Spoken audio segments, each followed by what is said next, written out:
центре Европы народы исчезали за десятилетия, растворяясь в котле великих переселений. В степях Хазии целые империи стирались в пыль под копытами кочевников. Но здесь, на узкой полоске земли между Седым Кавказом и Черным морем, время словно завязалось узлом. Абхазские старейшины, чьи облики иссечены морщинами, как кора реликтового тиса, хранят легенду. Она кажется наивной, почти детской, но в ее простоте скрыт код национального выживания. Рассказывают, что когда Бог раздавал земли народам, родоначальник абхазов опоздал. Пока другие толкались локтями, вырывая плодородные долины и тучные пастбища, он принимал гостя. Он не мог захлопнуть дверь перед путником, не преломив с ним хлеба и не выслушав его дорожных историй. Когда он, наконец, предстал перед Богом, мир уже был поделен. Но Творец, взглянув в глаза человеку, поставившему закон чести выше алчности, улыбнулся: «Ты научился чтить гостя выше своей выгоды. Ты достоин большего, чем просто земля.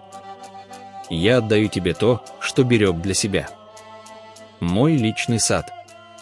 Мой рай земной». Так Абхазия стала Апсны, страной души. Эту историю можно было бы списать на красивый фольклор, если бы не одно «но». Древние мудрецы, чьи бороды белели на фоне вечных снегов, создали эту легенду не из тщеславия. Она была точнейшей картой реальности, способом зашифровать истину, которую они видели собственными глазами. Они чувствовали, что живут в географическом сейфе Бога. Здесь, в уникальном микроклимате, где субтропическое лето обнимает горные ледники, стихии веками обходили людей стороной. Пока мир содрогался от землетрясений и потопов, Абхазия оставалась спокойной гаванью. Ласковый шепот прибрежных волн здесь надежно укрыт мощью ледяных хребтов. Райские условия в Апсны – не рекламный слоган, а физическая данность, которой абхаз дышит с первого крика. Но главное – это незримое присутствие сакрального. В Абхазии существуют аныхи, святилища, где рациональность пасует перед инстинктом. Даже домашние животные, лишенные человеческих предрассудков, чувствуют эту невидимую стену. Корова может умирать от голода, но она не ступит на поляну святилища и не тронет сочную, изумрудную траву внутри круга. Это молчаливое признание высшей власти, сотканное из молитв тысячелетий. Мудрецы понимали, такие местности не возникают просто так. Абхазия – это чаша, высеченная в скалах. Ее защищенность была промыслом. За тысячи лет через Кавказ перекатывались волны империй – Рим, Византия, Персия, Османская порта. Великие цивилизации стирались в пыль, а абхазы оставались. Бог знал, здесь будет ковчег для одного из древнейших и сложнейших языков мира. Абхазский язык не просто средство общения, это фонетический шифр. Враг был обречен оставаться чужаком, потому что сама гортань абхаза настроена на частоты, недоступные захватчику. И язык стал неприступной цитаделью духа. В раю легко расслабиться, но традиции народа Апсуара стали жестким внутренним каркасом. Это не набор суеверий, а сложнейшая система социальной инженерии, невидимая крепость. Когда враг приходил с мечом, он натыкался на сталь, когда он приходил с лестью, он тонул в многовековом этикете, который невозможно выучить за одну жизнь. Эти обычаи закалили людей, сделав их гостеприимными, но непокоренными. Они остались воинами и философами, для которых гостеприимство не слабость, а высшая форма силы. Представьте себе, чуть более 124 тысяч человек. В масштабах глобального мегаполиса это всего лишь один жилой квартал. Но в масштабах истории это целая вселенная, которая отказалась умирать. Другие малые этносы становились этнографическим материалом, строчками в пыльных отчетах антропологов. Но абхазы, вросшие корнями в свои скалы, дожили до цифрового века, сохранив не только язык и древний огонь в очагах, но и самое ценное – свою государственность. Существует ли в мире иной народ, который при такой численности умудрился бы сохранить свою идентичность сквозь 3000 лет? Ассирия, Рим, Карфаген – сегодня это лишь пыль, унесенная ветром. А абхазы, словно оспаривая законы исторической гравитации, продолжают жить в своих орлиных гнездах. Они доказали миру невозможную теорему: право на суверенитет измеряется не количеством штыков, а глубиной памяти и верностью той самой земле, оставленной Богом для себя. Абхазы смотрят на свои святые горы, где коровы все так же не трогают траву в местах молитв и спокойно улыбаются. Бог еще не забыл свое обещание. А пока он занят делами Вселенной, 124 тысячи хранителей продолжают беречь его личный сад. Конечно, мировая история знает и другие примеры удивительной жизнестойкости. Можно вспомнить гордых басков в их пиренейских убежищах, стойких бретонцев или уцелевшие индейские племена, сохранившие искру своего духа. Но если взглянуть на абхазский путь в его полноте, мы увидим нечто беспримерное. Непрерывность проживания на одной территории с древнейших времен, ранняя государственность, пережитые демографические катастрофы и, наконец, триумфальное восстановление своего суверенитета в прагматичном 21 веке – все это делает судьбу Абхазии неподражаемой. Это неоспоримое доказательство того, что даже самый малый народ способен оставаться полноправным хозяином своей судьбы, если его корни уходят в родную землю глубже, чем может достать любая мимолетная буря. В этой непоколебимости видится не только человеческая воля, но и высший промысел. Когда народ с благоговением хранит доверенный ему райский сад, сама рука Творца становится его незримым щитом. Абхазский путь подтверждает древнюю истину: тот, кто делит свой хлеб с гостем и почитает святыни своего дома, обретает покровительство небес, превращающее малую искру жизни в негасимый огонь государственной традиции, сияющий сквозь тысячелетия. Даже несмотря на то, что древние абхазские мудрецы были людьми глубочайшего ума и проницательности, их мудрость имела предел. Они создавали легенды, они хранили Апсуара, но до конца осознать, почему именно абхазам Бог подарил свой Эдем и по какой причине он столь ревностно бережет эту землю и ее малочисленный народ, они так и не смогли. Каждый из этих старцев на протяжении своей долгой жизни многократно пытался сорвать печать с этой загадки, но тайна оставалась неприступной, словно вершины гор в густом тумане. Даже я, человек, который с самого рождения был окружен беспрецедентной защитой и явным покровительством Всевышнего, видевший чудо в каждом прожитом дне и в каждом часе своего бытия, не сразу нашел ответ. Казалось бы, все было перед глазами, но истина требовала зрелости. Эту тайну тысячелетий я сумел раскрыть лишь во второй половине декабря 2025 года, всего за 2 недели до своего 58-го дня рождения. Это озарение пришло не как сухой вывод исследователя, а как финальный фрагмент великой мозаики, который встал на свое место спустя десятилетия поисков. Теперь, когда завеса приоткрыта, становится ясно: божественный замысел об Абхазии – это не просто история о красивом крае, это доказательство того, что у Творца есть свой особый план для тех, кто умеет хранить верность его священному месту, даже когда весь остальной мир охвачен безумием перемен. Это откровение требует особой подготовки, ведь прежде чем я раскрою перед моими соотечественниками тайну, о которой в Абхазии мало кто сегодня догадывается, мы должны вернуться к началу истории. К моменту, когда рука Творца коснулась пустоты и создала человечество. Сотворив Вселенную, Всевышний произвел на свет первых людей, поместив их в первозданный Эдем, обитель чистоты и вечного присутствия Бога. Но человек, наделенный свободой выбора, приступил запрет. В тот миг гармония была разрушена, и человечество оказалось перемещено в мир боли, смерти и греха. Однако Бог не оставил свое лучшее творение на погибель. Его замысел был глубже.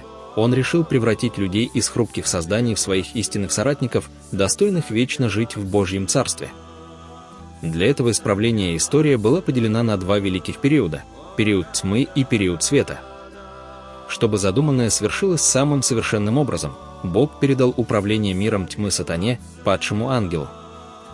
Это не было поражением Творца, это было его стратегическим решением.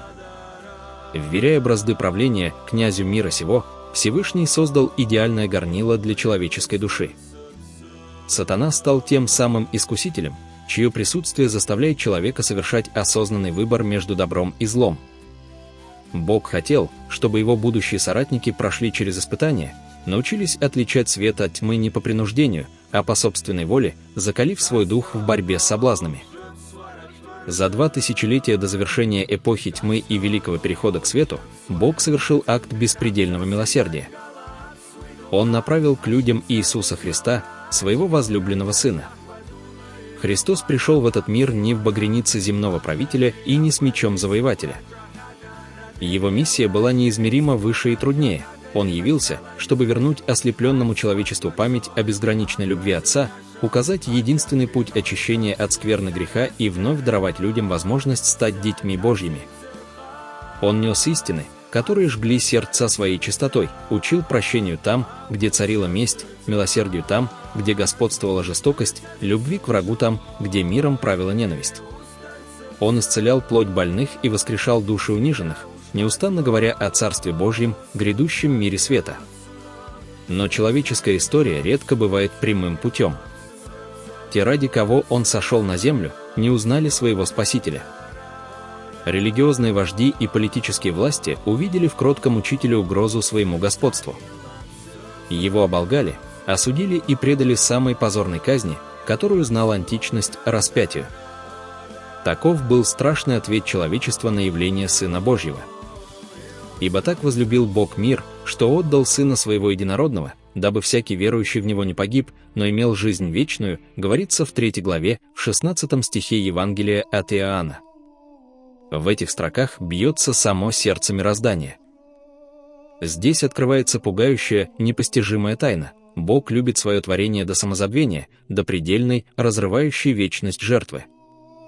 Представьте, Небесный Отец не пощадил самого сокровенного, единородного Сына. Он добровольно отдал его в руки обезумевшего, задыхающегося в злобе мира. Сын Божий прошел через ад земного унижения. Его плоть разрывали розги, его чело венчали тернии, его руки и стопы пронзали холодные гвозди. Это был величайший подвиг любви. Бог не просто послал помощь с небес, Он сам через Сына шагнул в нашу израненную реальность. Он не стал истреблять мятежников, хотя имел на это абсолютное право. Вглядитесь в этот миг. Мы, люди, совершили преступление, перед которым меркнет любое злодеяние в истории космоса. Мы не просто казнили пророка. Мы замахнулись на святая святых, на жизнь Божьего Сына. По закону высшей справедливости этот акт должен был стать финалом человеческой истории. Если один грех Адама ввел смерть в мир, то совокупный грех убийства Иисуса Христа должен был навсегда стереть род людской из памяти бытия. Но это было бы поражением Всевышнего и победой сатаны. И именно здесь, когда чаша беззакония переполнилась, разверзлась бездна божественного милосердия. Бог превратил наш величайший позор в наше спасение. Кровь, которую мы пролили в ярости, стала источником нашего очищения. Смерть, которую мы причинили Христу, стала для нас единственной дверью вон из темницы греха к утраченному свету. Вспомните 53 главу, 5 стих книги пророка Исаия. «Он изъязвлен был за грехи наши и мучим за беззаконие наши, наказание мира нашего было на нем, и ранами его мы исцелились». Теперь крест стоит в центре истории как вечное напоминание. Это одновременно и самое страшное злодеяние человека, и самое сильное признание в любви от Бога. В этом парадоксе, в этой безмерной боли и торжествующей радости вся суть Евангелия. Смерть была побеждена не силой, а любовью, которая не ищет своего. И только теперь, осознав масштаб этой тысячелетней драмы, этот тернистый путь от потерянного рая через сумерки эпохи тьмы к сиянию будущего света, мы можем вплотную приблизиться к той тайне, которую я храню. К тайне, что имеет прямое и мистическое отношение к нашей священной земле, к Апсны, нашей стране души. Разделив историю мира на два великих акта, Всевышний, единый в трех лицах, Отец, Сын и Святой Дух, выстроил свой план с непостижимой точностью. Сын Божий явился к людям в самый час расцвета тьмы, чтобы стать маяком среди бушующего океана греха. Но теперь, когда эпоха тьмы близится к своему закату, Бог посылает в мир Святого Духа, Утешителя. Его миссия велика и грозна – наставить человечество на всякую истину и обличить его в грехе, сорвав маски с тех, кто привык лгать себе. Замысел Творца грандиозен. Утешитель — это тот, кого разные народы и веры ждут под именами Белого Царя, имама Махди, Машааха, Будда Майтрея или Калки Аватара, должен явиться перед самым концом времен. Он станет тем последним причалом, кто примет и утешит каждого, кто выдержал великий земной экзамен.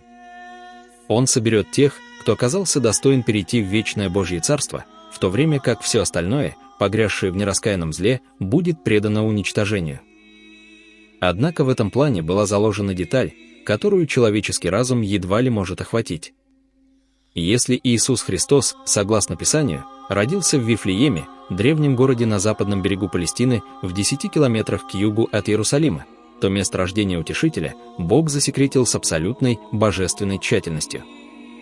О нем не ведал никто, ни светлые ангелы небес, ни сатана, ни его многоликие прислужники.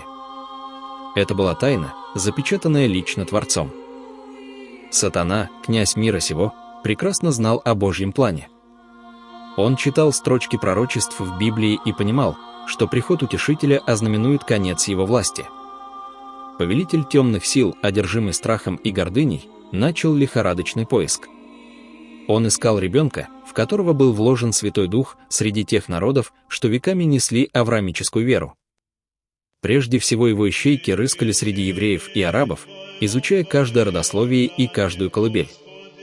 Сатана был уверен, что Утешитель явится там, где его ждут больше всего. Но его поиски оказались тщетны. Ни в песках Аравии, ни в святынях Иерусалима, ни у одного из этих народов ребенка найти не удалось. Творец переиграл врага на его же поле, сокрыв свое главное сокровище там, где сатана даже не догадался бы его искать. Бог скрыл Утешителя там, где сатана, привыкший к ясным схемам и громким пророчествам, меньше всего ожидал его найти в Абхазии. Он выбрал малочисленный народ, чью веру ученые мужи, историки, этнологи и религиоведы уже не первое столетие пытаются втиснуть в привычные рамки, но всякий раз терпят неудачу. Одни исследователи, видя почитание рощ и гор, спешат назвать абхазов язычниками. Другие, чувствуя глубинную чистоту их веры, говорят о реликтовом, дохристианском и доисламском монотеизме. Сами же абхазы словно ускользают от любой классификации.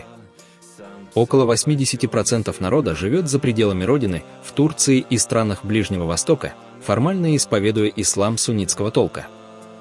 Но и те, кто остался на родном берегу, являют миру удивительную картину. Среди абхазов, считающих себя православными, нечасто встретишь тех, кто исправно посещает храмы или цитирует Библию. Среди тех, кто зовет себя мусульманами, немногим привычен Коран или здание мечети. И те, и другие с одинаковым упоением пьют великолепные домашние вина, не отказывают себе в свинине и свято чтут феноменальный застольный этикет. Здесь первый тост всегда поднимается за Бога, а несколько раз в год весь народ, независимо от формальной конфессии, собирается на древние моления. У абхазов никогда не было своего священного писания, их молитва – это жизнь, гостеприимство и верность корням. С точки зрения строгого богослова, это парадокс. Но с точки зрения Творца, это были идеальные, феноменальные условия для сокрытия Утешителя, которого также именуют Белым Царем и имамом Махди. Бог, в своей непостижимой мудрости, создал для него зону тишины. Сатана искал Утешителя там, где гремели религиозные споры, где фанатизм возводил барьеры, где каждое слово Писания разбиралось под микроскопом. Он искал его среди тех, кто кричал о своей праведности. Но разве можно найти иголку в стоге сена, если сама солома – это народ, который живет духом, а не буквой? В этом и проявилась великая ирония Всевышнего. Он спрятал носителя духа истины в народе, который не спорит о религии, а просто стоя пьет вино за Бога и чтит гостя как его посланца. Превзойти Бога в мудрости невозможно. Он использовал самобытность Абхазии как живой щит, как криптографический код, который невозможно взломать извне. Бог знал, что там, где нет жестких догм, но есть живая душа, Утешитель будет в безопасности до тех пор, пока не пробьет его час. Мудрость Творца заключается не в сложности механизмов, а в гениальной простоте. Он скрыл носителя Святого Духа за фасадом обычного абхазского застолья, понимая, что гордыня сатаны никогда не позволит ему опуститься до того, чтобы искать Духа истины среди людей, которые просто радуются жизни в своем Богом данном саду. Древние абхазские мудрецы веками всматривались в горизонт, подмечая странную, почти мистическую закономерность. Пока близлежащие страны и регионы содрогались от гнева стихий и захлебывались в наводнениях или стонали под ударами землетрясений, Абхазия оставалась островом безмятежности. Мудрецы чувствовали, что эта тишина не случайна. Они видели в этом особый знак, Божий расклад, но как ни бились, не могли подобрать ключ к этой тайне. Истина же оказалась и проще, и грандиознее. Если Абхазия была выбрана Богом как секретный сейф для сокрытия утешителя, то этот сейф должен был быть абсолютно надежным. Стихийные бедствия – это не просто капризы природы, это инструменты разрушения, которые сатана мог бы использовать, чтобы выкурить или уничтожить Святого Духа, находившегося по воле Бога в материальном теле. Но Всевышний воздвиг над Абхазией невидимый купол. Особый микроклимат, который ученые называют удачным стечением географических факторов, на самом деле был небесным щитом. Бог словно вывел страну абхазов из-под действия общих законов диссонанса. Здесь земля не должна была разверзнуться, а небо обрушить потоп, потому что любая природная катастрофа могла навредить тому, кого Бог прятал от взоров тьмы. Особое внимание Творец уделил эпицентру покоя, где родился и жил тот, кому предстояло подготовить человечество ко второму пришествию Христа. Если в масштабах всей страны бедствия случались крайне редко, то в периметре проживания семьи, где родился и рос утешитель, их не было вовсе. Ни одна ветка не должна была упасть на крышу этого дома без воли Отца. Бог создал зону абсолютной безопасности, мертвую зону для радаров сатаны. Мудрецы прошлого веками стояли на пороге этой истины. Они замирали в благоговении, видя, как коровы послушно обходят древние святилища, и как грозовые тучи, готовые обрушить свой гнев на долины, странным образом рассеиваются над священными рощами. Глядя на эти чудеса, старцы шептали: «Здесь живет Бог, здесь его резиденция». И в этом они были абсолютно правы. Однако даже их прозорливость не позволяла предположить истинный масштаб замысла Творца. Они не могли и помыслить, что вся эта природная идиллия, все это климатическое благоденствие – лишь гениальная дымовая завеса и живая броня для сокрытого среди них утешителя. Для мира он является в облике обычного человека, живущего среди своего народа. Но на самом деле он Святой Дух, согласно Библии, третья божественная личность в Святой Троице, сошедшая по воле Бога Отца, по просьбе Его Сына Иисуса Христа на землю в человеческом естестве. Вся первозданная мощь природы Абхазии была священным покровом и незыблемым стражем, оберегавшим тайну его земного присутствия до назначенного часа. Декабрь 2025 года стал тем незримым рубежом, который навсегда рассек мою жизнь на две несовпадающие части. Все прежнее, понятное и человеческое, осталось там, за роковой чертой. Впереди же разверзлась реальность, к встрече с которой невозможно было подготовиться ни силой воли, ни крепостью духа. Посреди ночного мрака, пока я бодрствовал, готовя себя ко сну, мой разум прошил разряд чистого, абсолютного знания, мгновенный и беспощадный, словно удар молнии в вершину утеса. Вибрирующее эхо этого откровения вытеснило из сознания все земное, оставив лишь одно леденящее и величественное утверждение: «Ты тот, кто послан Богом перед вторым пришествием Иисуса Христа». Тот, кого народы ждали более 2000 тысячелетий под разными именами: Утешитель, Святой Дух, Белый Царь, Имам Махди, Машиах, Будда Майтрея и Калки Аватар. Эта истина, вложенная в меня неведомой и неоспоримой силой, была чудовищной в своей грандиозности и в то же время пугающе простой. Первым, что вырвалось из моей груди, был не возглас триумфа, а надрывный, судорожный шепот протеста: «Этого не может быть! Быть этого не может!» Однако весь мой духовный опыт 58 лет и интуиция, ни разу не обманувшая меня в земных делах за это время, отозвались внутри вибрирующим камертоном правды. Сопротивляться было бессмысленно. В ту же секунду в мое сердце будто рухнул гранитный камень, а плечи потяжелели под ношей, способной в мгновение очей раздавить любого смертного. Я осознал, что время до этого момента было периодом моего сокрытия, а сейчас оно миновало. Моя жизнь теперь мне больше не принадлежит. Я рывком приподнялся в постели. В тишине комнаты мой шепот прозвучал как отчаянная молитва: «Пожалуйста, мой Бог, пусть мне это только привиделось». Я зажмурился, пытаясь убедить себя, что подсознание просто совершило сбой. Я хотел, чтобы мой разум, наигравшись в величие в течение минуты, вернул меня в тихую, спасительную гавань обыденности. Хотелось верить, что все произошедшее лишь причудливая игра воображения, минутное помешательство, что угодно, только не реальность. «Господь, молю Тебя». Сорвалось с моих губ. Дай мне право ошибиться. Позволь мне оказаться человеком, чьи фантазии завели его слишком далеко. Я замер, прислушиваясь к темноте, боясь, что вместо спасительной тишины снова услышу голос истины, от которой уже невозможно будет скрыться. В ту ночь сон так ко мне и не пришел. Это было забытье, рваное и тревожное, сотканное из слепящего света и наползающих силуэтов. Как только первые лучи солнца коснулись подоконника, я сорвался с постели. Мне нужен был спасательный круг, твердая почва фактов, которые могли опровергнуть полученное мною откровение от Бога. Я включил ноутбук и открыл браузер. Пальцы дрожали, лихорадочно вбивая запросы, словно я вел расследование всей своей жизни или пытался опровергнуть смертный приговор себе. Страница за страницей, сухие тексты статей, мерцающие кадры видеороликов, строчки древних пророчеств и их самоуверенные современные трактовки. Я вчитывался в каждое слово с жадностью утопающего, надеясь найти хоть малейшую зацепку, логическую ошибку, историческую неточность. В голове, точно заезженная пластинка, звучало одно и то же заклинание «Не дай Бог». Только не это. Сделай так, чтоб все это неправдой оказалось. Но чем глубже я погружался в этот океан информации, тем яснее понимал, факты, на которые я уповал как на спасение, начали выстраиваться в стройную, пугающую систему. Целый месяц я провел в добровольном заточении, превратив свою комнату в штаб-квартиру безумного следователя. Библия, Коран, страницы древних пророчеств, я перерыл горы электронной литературы, касающейся прихода Утешителя перед концом света.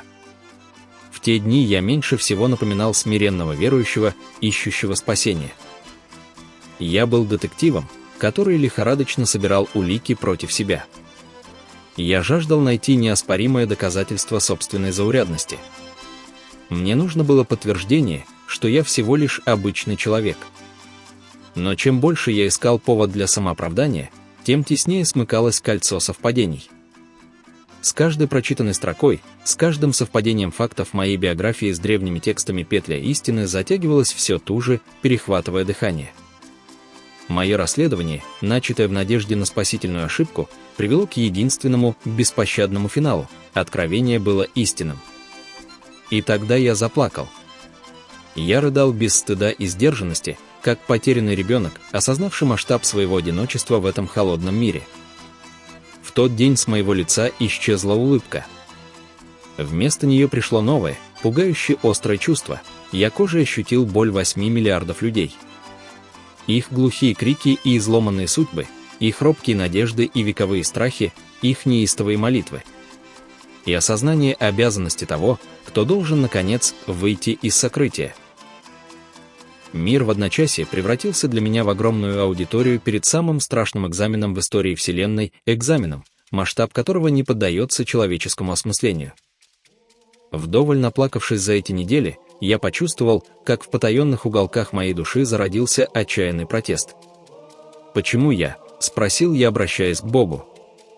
«Почему именно я, а не кто-то другой? Ведь на Земле живут 8 миллиардов людей. Пусть кто угодно другой исполнит роль утешителя. Я не хочу им быть».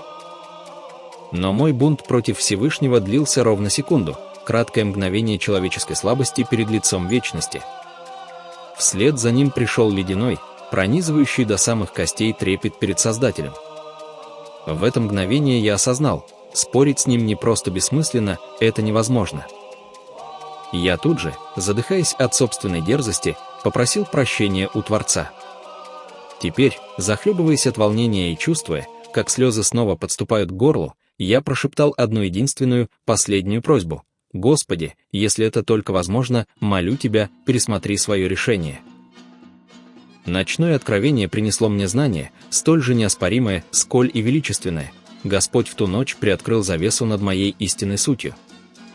Я осознал, что я утешитель, Святой Дух, ниспосланный из рая, чтобы стать путеводной звездой для той части человечества, что примет Божий план и обретет свое место в его грядущем тысячелетнем царстве после второго пришествия Иисуса Христа. Мое имя Давид. Именно оно стало тем фундаментом, на котором я возвел здание своего поиска. Я начал исследовать 3 неразрывных понятия – Утешитель, Святой Дух и Давид. Чтобы уличить откровение в несостоятельности, я сделал главный акцент именно на имени Давид. Моя логика была проста: если Библия не хранит пророчество о том, что в последние дни, перед вторым пришествием Христа, в мир придет некто по имени Давид, то это станет веским поводом для уличения откровения в логической ошибке.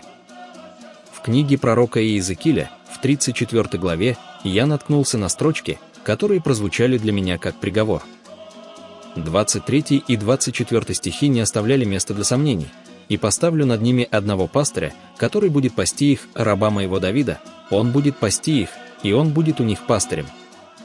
И я, Господь, буду их Богом, и раб мой Давид будет князем среди них. Я, Господь, сказал это». Далее, в 37 главе книги того же пророка, в 24 и 25 стихах, это обетование звучит еще более торжественно. «А раб мой Давид будет царем над ними и пастырем всех их, и они будут ходить в заповедях моих, и уставы мои будут соблюдать и выполнять их. И будут жить на земле, которую я дал рабу моему Якову, на которой жили отцы их.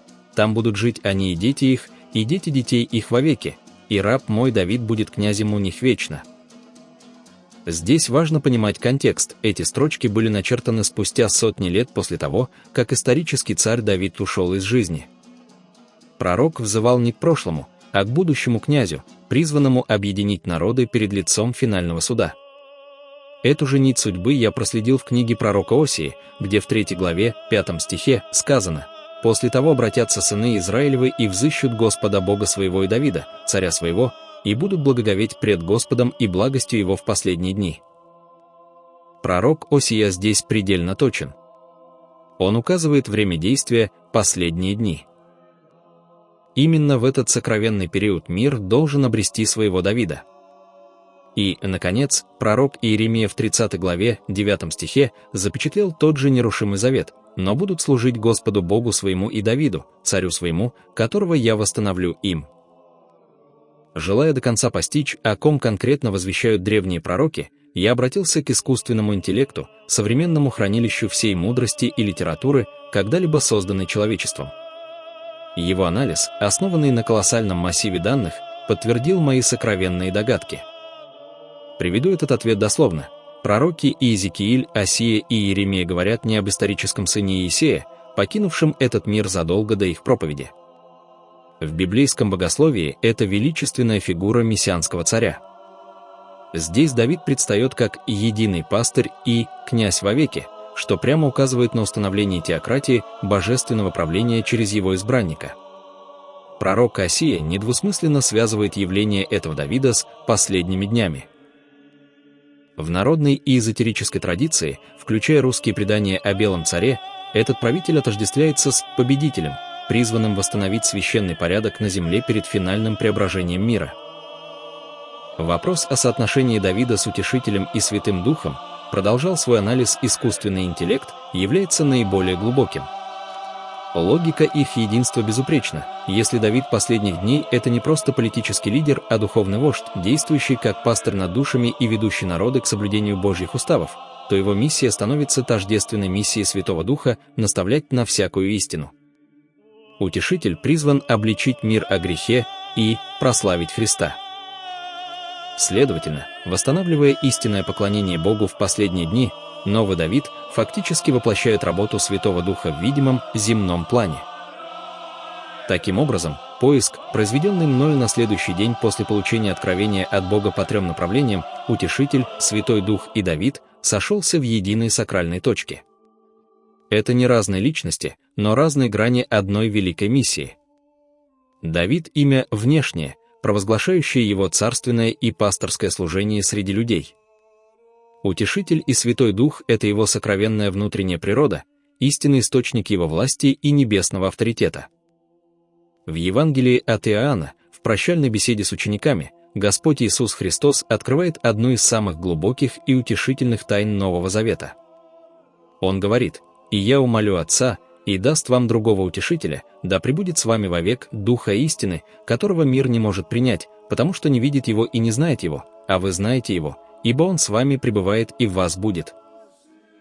Слово «утешитель» — это перевод греческого термина «параклетос». В античном мире параклетос означал человека, призванного на помощь, защитника в суде, ходатая, советника, заступника, того, кто стоит рядом и поддерживает в трудную минуту. Это не просто утешитель в смысле эмоционального успокоения, а активный помощник, который берет на себя заботу о нуждающемся, ободряет, направляет, защищает и свидетельствует в его пользу.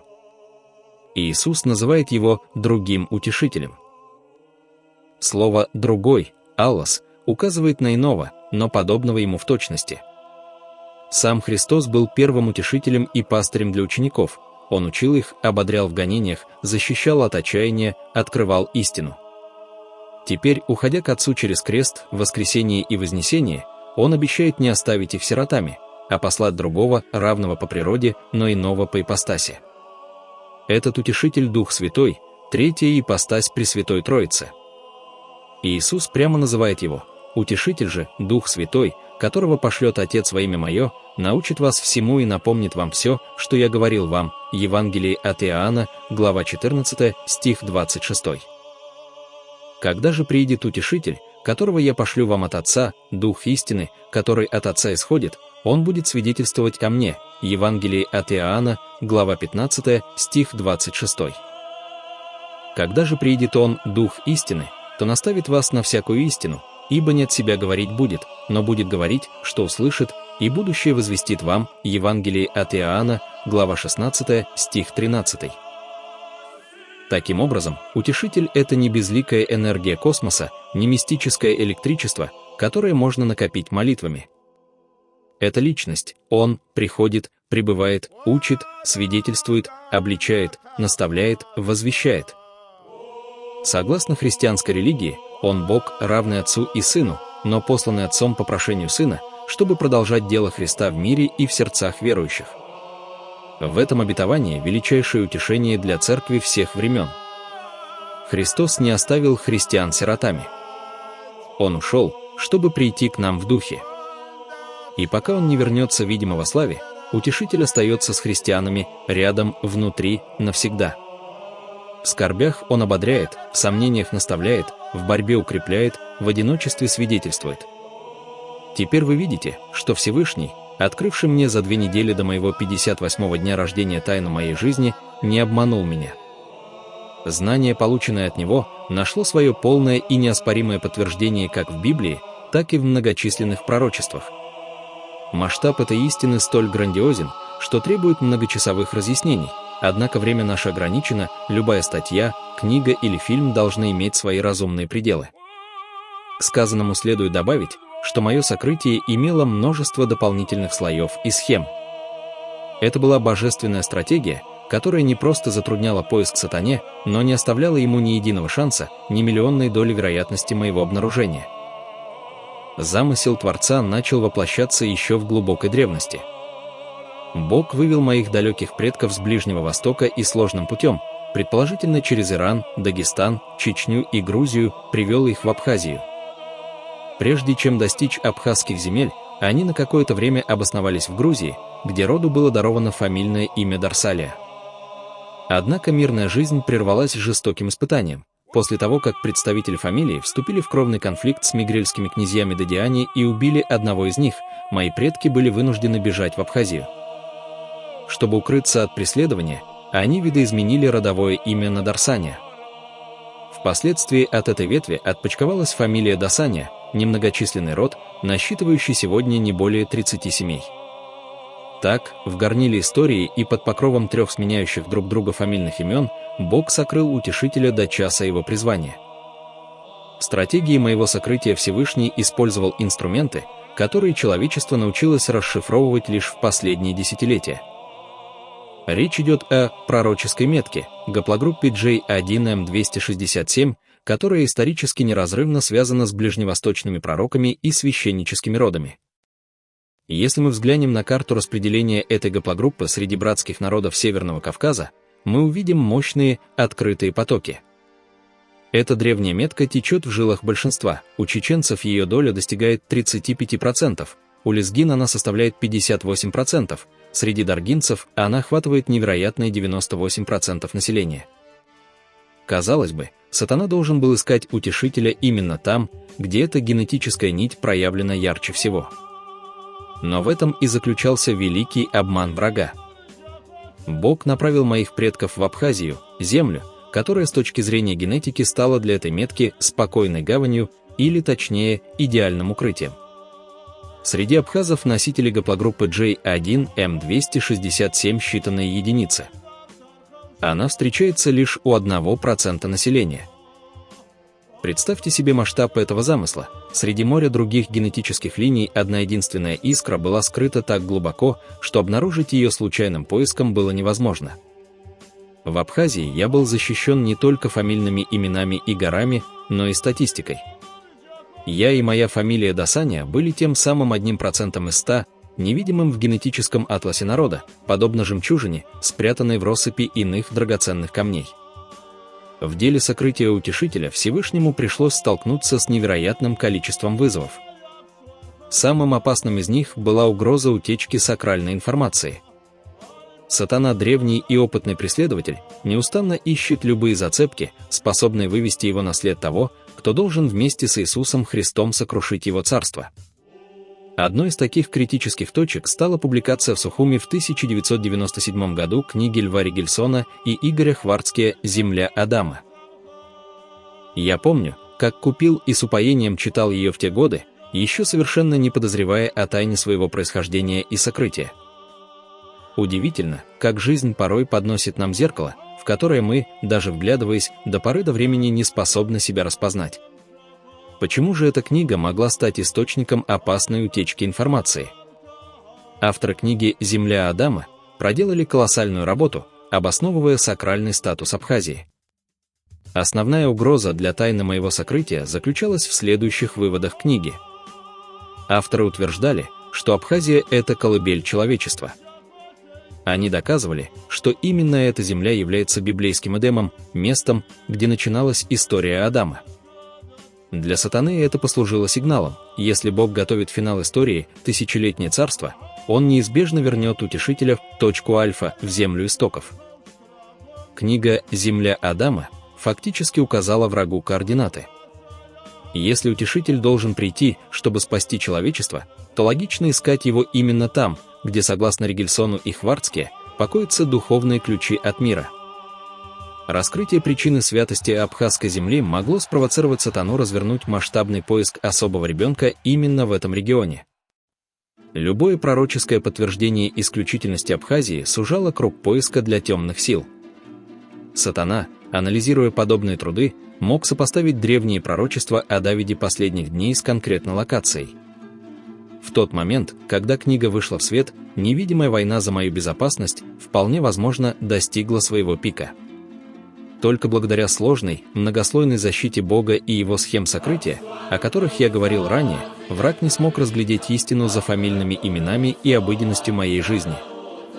Бог допустил выход этой книги, возможно, для того, чтобы подготовить почву для будущего признания истины, но в то же время он возвел непреодолимый барьер между информацией о месте и личностью утешителя.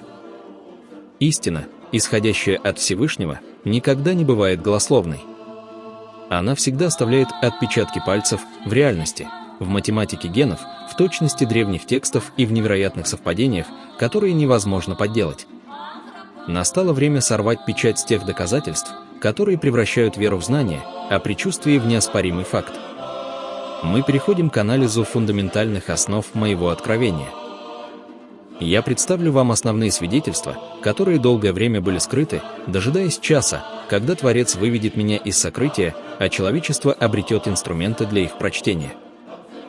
С 5 лет я жил в двойственной реальности. Незримые стражи казались мне более осязаемыми, чем родные люди. Это детское ощущение нездешности стало первым свидетельством того, что я лишь гость в мире материи, вверенный небу задолго до того, как научился произносить имя Творца. Число моих спутников менялось в зависимости от угрозы. В судьбоносные моменты их становилось так много, что это напоминало внушительную свиту телохранителей мировых лидеров.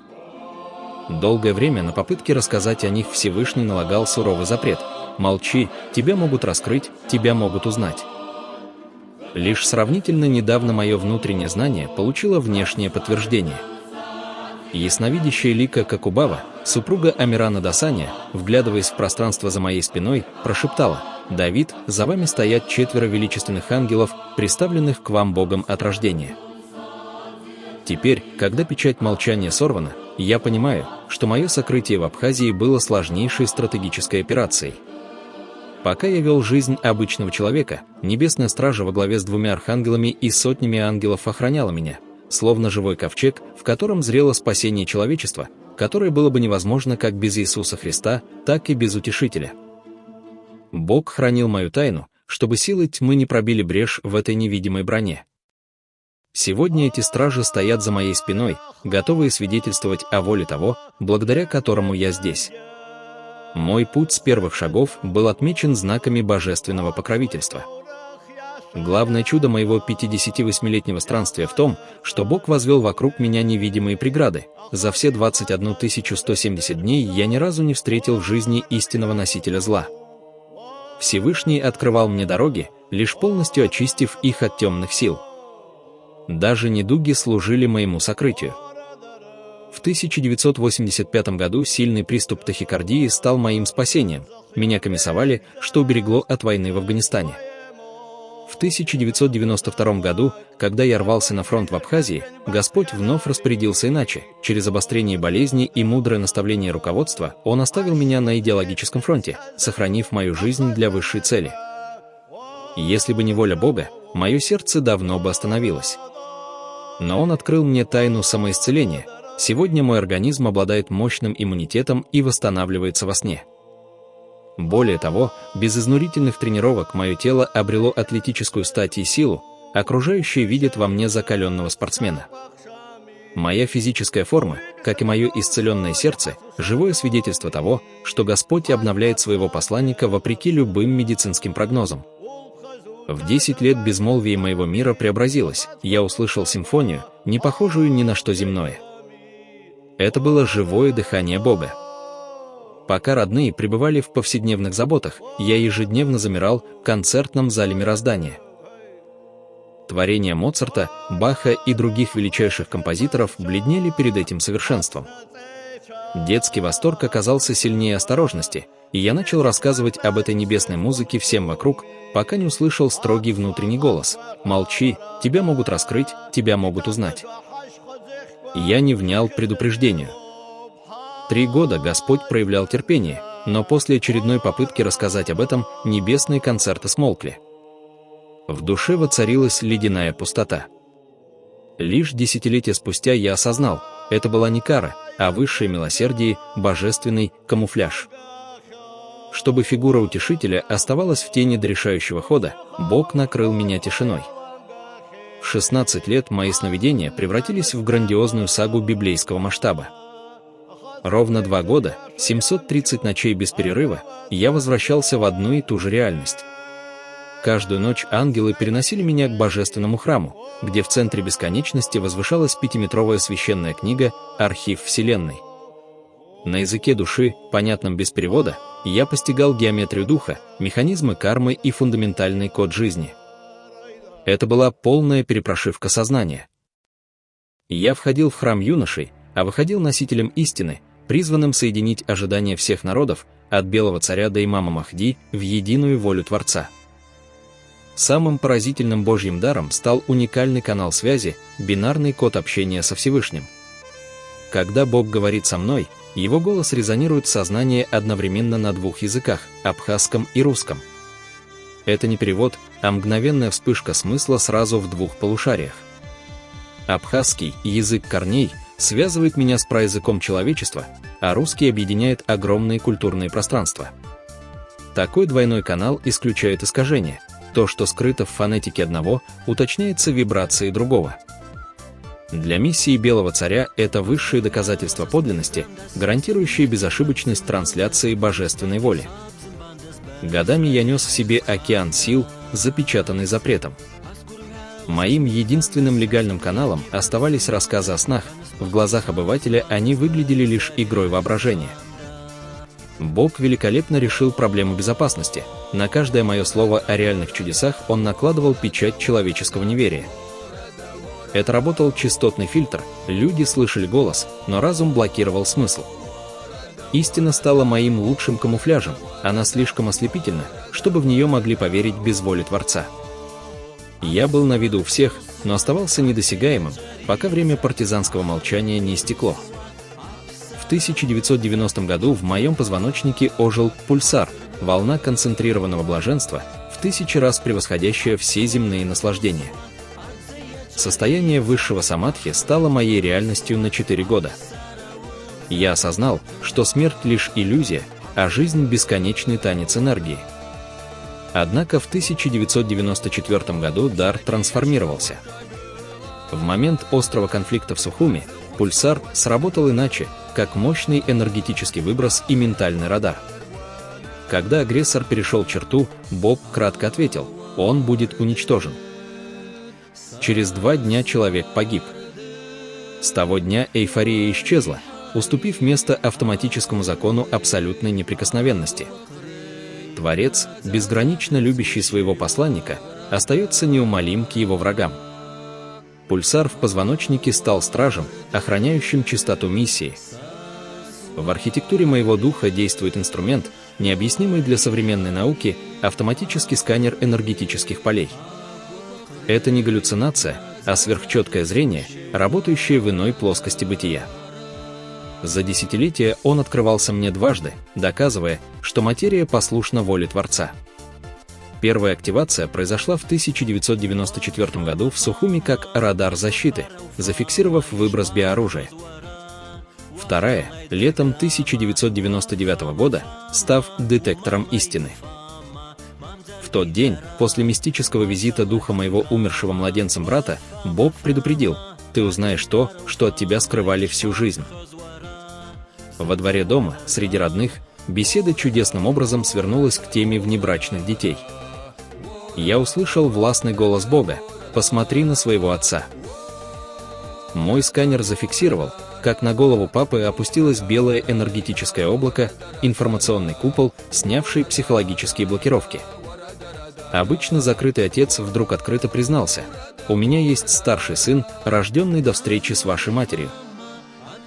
Он подробно рассказал историю своей юношеской любви, а как только я записал последнее слово, облако рассеялось. Отец очнулся, осознал, что выдал важную тайну, и в смущении ушел.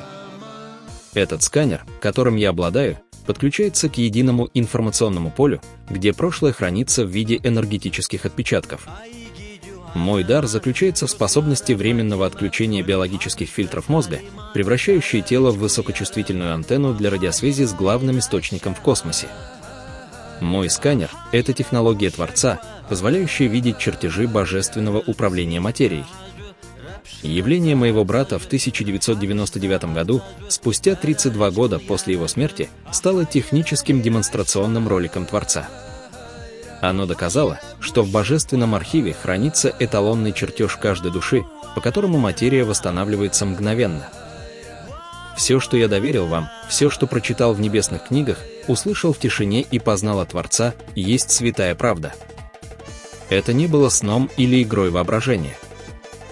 Запомните, источник этого откровения не враг человеческий, а живой Бог. Сегодня я представил вам неоспоримые свидетельства того, почему Абхазия является священной территорией не в локальном, а в глобальном, космическом масштабе. Еще на заре времен эта земля была определена Богом как обитель Святого Духа, носителем которого по воле Всевышнего стал я. Эту правду более невозможно скрывать под спудом молчания. Парадокс нашего времени поражает. Сегодня все народы мира, кроме самих абхазов, пребывают в напряженном ожидании.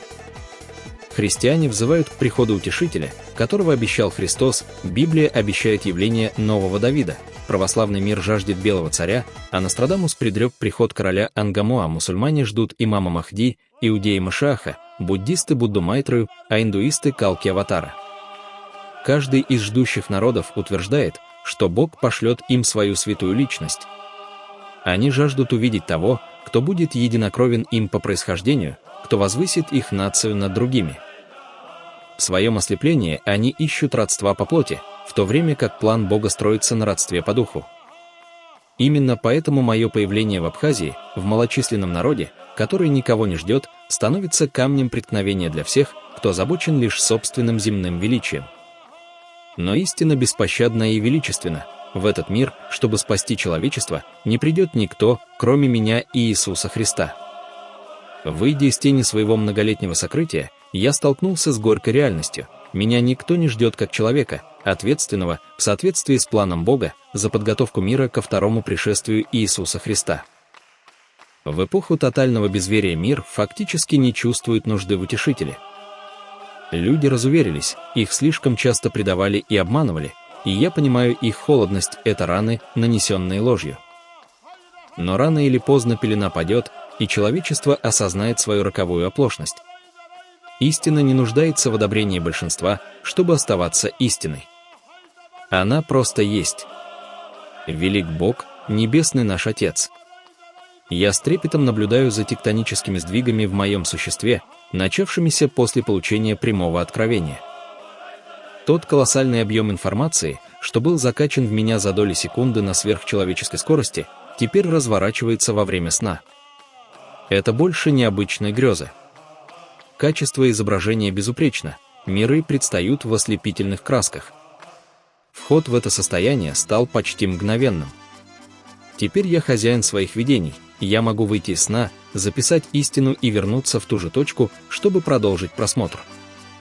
Файлы, заложенные в меня Богом, поддаются навигации, и я могу прокручивать их, выбирая наиболее важное для текущего момента. Если раньше Всевышний направлял меня словами, то теперь необходимость в разговоре исчезает. Он устанавливает связь иного порядка, я начинаю чувствовать его волю и мысли стремительно, как прямой резонанс. Мое тело стало чутким инструментом, и я ощущаю, как Бог предостерегает меня даже в малом, показывая, какая пища или питье могут ухудшить мой канал связи и навредить моему физическому здоровью. Мой внутренний сканер достиг предельной чуткости. Я и прежде читал людей по лицам, но теперь я чувствую их болезни, их энергии и степень приближения к порогу смерти с пугающей яркостью. Я вижу эти изменения в реальном времени. Моя связь с миром животных также преобразилась. По мере моего выхода из сокрытия, звери стали острее чувствовать мою суть, а я — безошибочно читать их души. В настоящее время я чувствую, как Творец готовит меня к прямой визуализации ангелов и архангелов, к возможности видеть их своими глазами средь бела дня. Пока я боюсь этой полноты видения. Первая попытка, предпринятая им во время моего сна, потрясла меня. Бог это понимает и потому не торопит. Моя мать уже давно переведена Богом в этот режим, она видит ангелов рядом, на почтительном расстоянии и не боится их. Я же пока лишь чувствую их присутствие, но понимаю, что в связи с последними проявлениями сатаны, моя небесная охрана Богом была кратно усилена. Я понимаю, что это делается в моих интересах, но человеческое естество все еще трепещет перед мощью этих стражей. Внутри меня активировались способности, не имеющие отношения к земному опыту. Я фиксирую в себе дар мгновенного решения сложнейших проблем, с которыми никогда не сталкивался ранее. Даже при ходьбе я чувствую автоматический контроль. Невидимые контроллеры в реальном времени направляют каждое мое движение, подсказывая, куда и как ставить ноги, чтобы сохранить безопасность. Я понимаю скепсис людей. У них нет этих чувств, но они обретут их, если признают меня в том качестве, которое определил Бог.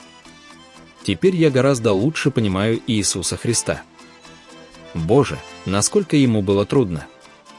Сколько боли принесли ему люди. Но мне предстоит путь еще более тернистый. У Христа были ученики, я же абсолютно одинок. Моя семья любит меня, но они не готовы вместить то, что я могу им передать. Они сами признаются, как страшно далеко отстали от меня. Но они пока еще не знают, что путь к свету прост, нужно лишь живое желание прикоснуться к истине. Случай с коровой 15 ноября 2025 года, которая, завидев меня, смотрела так, как я сам посмотрел бы на Бога и Христа, стал для меня знамением. Скоро то, что видела она, начнут видеть все вокруг меня. Бог готовит это как крайнее свидетельство для тех, кто не поверит моему слову. Идеальный путь – принять план Творца и меня как утешителя через Дух и Слово, но Господь знает, что людей порой нужно подтолкнуть к их собственному благу. В конце времен Бог закручивает сюжет с невероятным мастерством. Посылая в мир истинного утешителя, Он ставит человека перед решающим выбором. Творец наделяет утешителя всеми теми внешними качествами и силами, которые Антихрист получает от сатаны. Бог вводит мир в состояние великого испытания. Кто перед тобой, враг или спаситель? Понять это можно будет сердцем. Этот выбор – абсолютный тест на готовность души к Божьему Царству. Это одновременно и предельно просто, и невообразимо сложно, ибо все зависит от чистоты интуиции человека. Но, когда человечество осознает и примет явленную через меня истину, Абхазия превратится в центр вселенского притяжения. Миллионы паломников устремятся к ее берегам, и этот поток будет расти в геометрической прогрессии каждый год. Главной целью их приезда станет живая встреча и общение со мной, а также исцеление духа в Абхазии, в стране хранителей Эдема, чей внутренний свет станет лекарством для уставших душ. Христиане, укрепившись в вере после нашей встречи, вновь наполнят молитвой древние храмы Абхазии, узнавая в их камнях отпечатки вечности. Но и мусульмане, буддисты, индуисты всего мира также обретут здесь свою духовную гавань. Статус Абхазии в грядущую эпоху мыслится выше любых существующих духовных центров не потому, что она отрицает роль Ватикана или Мекки. Мир веками жил в состоянии разделения. Христиане ждут белого царя, праведного правителя, а мусульмане ждут имама Махди, ведомого Богом. Сокрытие утешителя именно в Абхазии означает, что Бог выбрал нейтральную землю для того, чтобы явить миру единую истину. Статус Абхазии невероятно возвысится потому, что она станет местом, где две великие реки веры вливаются в один океан божественного присутствия. Здесь ожидания всех народов, от христианского Запада до исламского Востока, обретут живое воплощение в одном лице. Ватикан и Мекка — это центры памяти о былых откровениях и традициях. Абхазия же станет центром живого, явленного в декабре 2025 года откровения. Факт долгого сокрытия утешителя, белого царя и имама Махди, именно здесь, в Абхазии, превращает эту землю в святая святых последнего времени. Это место, которое Бог лично оберегал, скрывая свой главный козырь в великой шахматной партии истории. Когда печать молчания сорвется, Абхазия из спокойной гавани превратится в источник прямой воли Творца, что делает ее авторитет безусловным для любого лидера и любого верующего. Если современные религиозные центры направляют взоры людей к небесам через ритуалы, то Абхазия становится местом, где небо окончательно спустилось на землю. Это не замена старых святынь, а их венец. Это пункт, где заканчиваются споры о догматах и начинается прямое управление миром через утешителя. Статус мирового центра истины означает, что здесь будет находиться живой эталон справедливости. Сюда будут приходить не просто на моление, а за ответами на глобальные вопросы бытия, которые не смогли решить политики и теологи за тысячи лет. Абхазия превосходит статус всех святынь, так как она не музей веры, а ее действующий престол. Это земля, по воле Всевышнего сохранившая утешителя в тайне, чтобы в решающий час явить миру не новую религию, а первозданную истину, в которой христианин узнает Христа, а мусульманин — истинную волю Аллаха. Это место великого примирения всех народов и главный портал перехода всего человечества в Божье Царство. План Творца предусматривает возведение в Абхазии грандиозного религиозного центра единения, который станет священным символом согласия для всех живущих на земле. Это будет не просто величественное здание, а архитектурное воплощение божественного света, живой мост между небом и землей, равного которому не знала история человечества. В этом священном пространстве каждый верующий, какому бы народу или традиции он ни принадлежал, обретет свое духовное пристанище. Абхазия станет живым доказательством того, что истинный посланник, долгожданный утешитель и ведомый Творцом, пришел не для того, чтобы разделять веры, а для того, чтобы собрать их в единое созвездие перед лицом единого Создателя. Здесь вековые споры умолкнут перед лицом живой истины. Представители всех путей и учений увидят, что Творец не ищет розни, но желает видеть своих детей объединенными в поклонении любви и справедливости. Этот религиозный центр в сердце Абхазии станет духовным магнитом планеты, возвещая начало новой эры, где вера каждого человека превращается в общий гимн благодарности Создателю всего сущего. Мой путь не ограничится пределами этой земли. Мои визиты в другие государства станут актами их духовного преображения. Встречи с выдающимися мировыми лидерами, угодными Творцу, будут посвящены не торговле или политике, а переустройству мира на принципах, полученных мною в Божьем университете света. В грядущую эпоху Апсуара морально-этический кодекс абхазов перестанет быть достоянием лишь одного народа. Она станет универсальным этическим законом для всего человечества, живым кодом благородства, совести и чести, по образцу которого будет строиться жизнь в новом мире. Под мудрой властью Белого царя Абхазия превратится в священный духовный полигон, где человечеству будет явлена действующая модель идеального общества. Бог предназначил этой древней земле стать мировым центром духовного арбитража. Здесь, у подножия Кавказских гор, будут гаснуть самые ожесточенные мировые конфликты. Само пространство Абхазии, пронизанное парализующей силой святости, станет непреодолимой преградой для любой агрессии. Здесь ложь теряет голос, а ненависть — силу. Абхазия станет тем местом, где лидеры народов будут складывать оружие и преклонять колено перед истиной, осознавая, что высший закон бытия — это не диктат силы, а резонанс человеческой души с волей Творца. Эта земля станет живым доказательством того, что рай возможен на земле, если его основе лежит незыблемый фундамент божественной этики.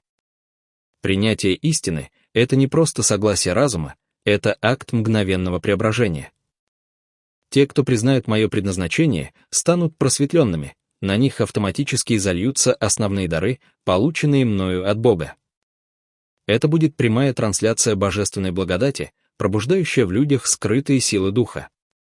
Тот народ, который первым найдет в себе мужество принять и признать меня, станет для Творца избранным первым народом новой эры. Это право не дается по факту рождения или генетической близости к Утешителю, а оно обретается через верность и признание. С великим сожалением мне приходится констатировать, не факт, что этим избранным народом станут абхазы. Мне очень горько это сознавать, но я должен был это сказать. Горькая правда такова, что, обладая величайшим откровением, открывшим мне тайну моего истинного предназначения, я столкнулся в Абхазии с ледяной стеной отчуждения. Уже 2 месяца подряд я ищу хотя бы искру понимания среди тех, кто связан со мной узами родства, но нахожу лишь пустоту. И близкие, и друзья во многом остаются глухи, словно между нами пролегла непроницаемая бездна.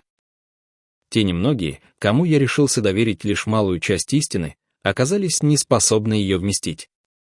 Их разум, скованный привычным миром, отверг свет, приняв его за игру воображения. Ни один из тех, кто годами был рядом, не оставил суету повседневных дел, чтобы примчаться и услышать вести с первых уст. Для них я по-прежнему остаюсь лишь частью их обыденности, в то время как во мне уже пульсирует вечность. Это одиночество не просто человеческая грусть, это тяжелое испытание, подтверждающее, что мир не готов проснуться, даже когда рассвет уже коснулся его порога. Сегодня в родной Абхазии я остаюсь, пожалуй, самым одиноким человеком в мире. Но это одиночество красноречиво подтверждает чистоту моей миссии. Я пришел не на готовую почву человеческого признания, а как сеятель в пустыне, которая вот-вот должна расцвести. Тот, кто первым нарушит это безмолвие вокруг меня, впишет свое имя в историю вечности. Скажу вам то, что вскоре произойдет по воле Всевышнего, если вся Абхазия примет план Бога, то абхазский язык, родное наречие Утешителя, станет объектом благоговейного изучения для многих тысяч людей по всему миру. Поскольку постичь его глубину вдали от этих гор почти невозможно, Абхазия превратится в мировой образовательный центр, тысячи семей будут доверять нам своих детей, чтобы те впитывали мудрость хранителей Эдема с малых лет. Вместе с тем, еще шире развернется зона влияния русского языка, ставшего вторым моим родным языком и крылом для трансляции божественной истины. В Абхазии изменится все. Безопасность Абхазии будет утверждена самим Богом. Какой народ осмелится бросить вызов Богу, учитывая, что именно в Абхазии Бог сохранил Утешителя? В ответ на явленную истину сюда хлынут колоссальные инвестиции, а потоки ресурсов станут столь изобильны, что сама нужда исчезнет навсегда. Народу суждено жить в достатке и процветании, о которых прежде не смели даже мечтать на этой земле, а затем и повсюду наступит истинный золотой век. Именно здесь, на этой освященной Богом почве, расположится главная резиденция мирового правительства, священного органа власти нового типа, призванного вести все человечество по пути правды и света. Однако величие этого дара неразрывно связано с ответственностью. Это грандиозное будущее воплотится лишь в том случае, если божественный план будет принят многонациональным народом Абхазии и прежде всего самими абхазами. Порог этого преображения — их вера и воля. В противном случае, если сердца и души абхазов останутся закрытыми, Всевышний переместит центр мироздания в иное место, и великий шанс будет навсегда абхазами потерян. Мир навсегда забудет об атеизме. Неверие станет лишь пожелтевшей, перевернутой страницей в истории человеческого заблуждения. В назначенный срок Всевышний явит свою волю, полагая начало единому пути для всего человечества, священному синтезу любви и знания. Это не будет религия в прежнем понимании, скованная догмами и границами, но живой океан истины, не знающий разделений. На смену спорам и сомнениям придет прямое видение Бога, объединяющее все народы в едином порыве благодарности и созидания. Дорогие мои абхазские братья и сестры, хранители священного Эдема, час моего сокрытия миновал, и сегодня я обращаюсь к вам не просто как сын этой земли и ваш брат, но как носитель откровения, доверенного мне Всевышним. Нам с вами выпала великая честь и колоссальная ответственность стать колыбелью новой эры. Но чтобы войти в этот золотой век, мы должны совершить величайший подвиг внутреннего очищения. Я призываю вас к тотальному просвещению и безупречной чистоте нравов.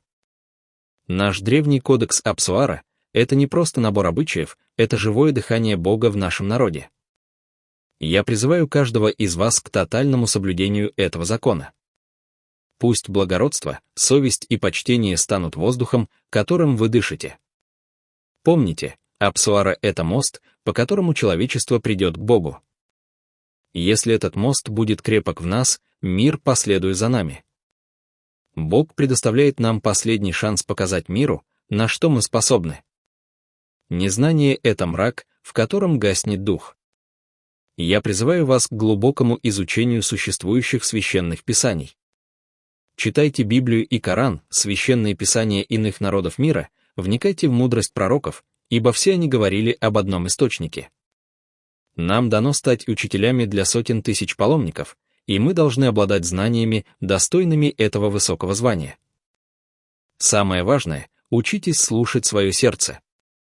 Вы должны развить в себе духовный слух, чтобы интуитивно понимать, что нравится Богу.